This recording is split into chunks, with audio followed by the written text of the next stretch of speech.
We're all taught to think that being super smart is, well, a superpower. But what if having a really high IQ isn't always what it's cracked up to? Today, we're going to pull back the curtain on the challenges that can come with having a truly brilliant mind, the side of the story you don't often hear. Okay, let's just get right to it. This is the big mismatch. On the left, you've got the myth, right? The genius who solves everything in a snap, is the life of the party, basically a superhero. But the reality for a lot of these folks, as you see on the right, is, well, it's a lot heavier. We're talking about things like communication fatigue, deep existential anxiety, and a feeling of being totally isolated. So we're going to unpack exactly why this gap exists. And really, this is the heart of it all. Forget feeling powerful or on top of the world. For many, the day-to-day experience is feeling completely out of sync with everyone else, like you're operating on a different frequency, seeing a world that others just don't seem to see. It's this deep, fundamental feeling of disconnection. So let's tackle that first hidden cost. And it's one that crops up every single day in the most basic interactions. We're talking about the communication gap. The reason why simply trying to explain what's in your head can be one of the most tiring parts of your entire day. Now, the thing about communication fatigue is that it's not about arrogance. Not at all.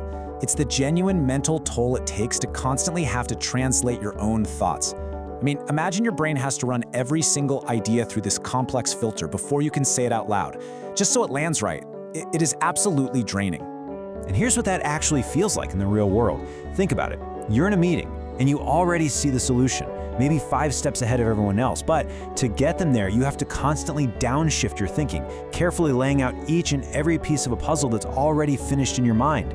It's that quiet frustration when a connection that seems so obvious to you just doesn't land. After a while, you can see why it just feels easier to, say nothing. Which leads to a pretty fascinating question, doesn't it? If your mind can see more, process more, understand deeper layers of complexity, how could that possibly feel like a burden? And the answer to that question leads us right into our second hidden cost, which is maybe the most personal one of all: the weight of knowing. This isn't about friction with other people.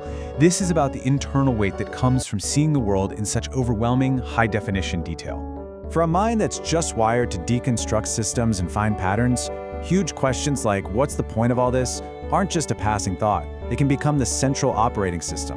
When you can so clearly see the world's inconsistencies, its injustices, and all its large-scale problems, it can trigger a kind of persistent, low-grade existential anxiety. And this isn't just some abstract philosophical debate in your head. It shows up in a very real feeling of disconnect. You might find yourself truly worried about massive global issues, only to look around and realize the conversation is all about much more everyday, immediate things. That constant contrast can make you feel incredibly alienated, which then makes your own search for meaning and purpose feel that much more urgent and, frankly, a lot more lonely.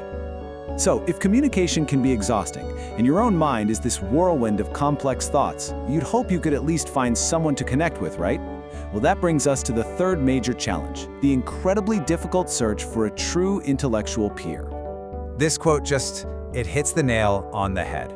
This isn't about having an empty room. It's about being in a crowded room, surrounded by people you like, and still feeling like absolutely no one speaks your language, like no one gets how your mind actually works.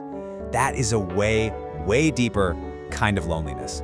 And this chart, wow, it really shows you why that feeling is so common. Let's just look at the raw numbers. People with an IQ of 130 or higher, that's only about 2% of the population. Just think about that. That's 1 person out of every 50. The statistical chance of just bumping into someone who operates on that same level is incredibly small. So the main point here is that this feeling of isolation isn't just a feeling. It's not all in your head, it's a reflection of a statistical reality. You're searching for a very specific signal in a world that's broadcasting on thousands of different frequencies. But listen, after laying out all these challenges, the point isn't to paint a bleak picture, not at all. The whole point is to understand it. So how can we start to reframe this whole out-of-sync experience into something more, constructive? And this, right here, is the most important thing to remember. High intelligence is not a curse you have to suffer through. These challenges, they're just part of the full spectrum of the experience.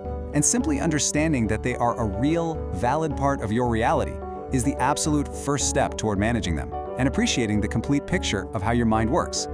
So, okay, what does moving forward actually look like? Well, it starts inside, with self-acceptance, just admitting that these struggles are real and not some kind of personal failure. Then you move outward. You actively seek out your community, which, thankfully, is easier than ever now. And finally, there's a really crucial shift in perspective, learning to value every relationship for what it does offer, instead of focusing on what it doesn't. It's about building a support system that's as diverse as your own thinking. And that kind of leaves us with a bigger, more important question to think about. Beyond our own individual strategies, how can we, as a society, get better at making space for all types of thinking?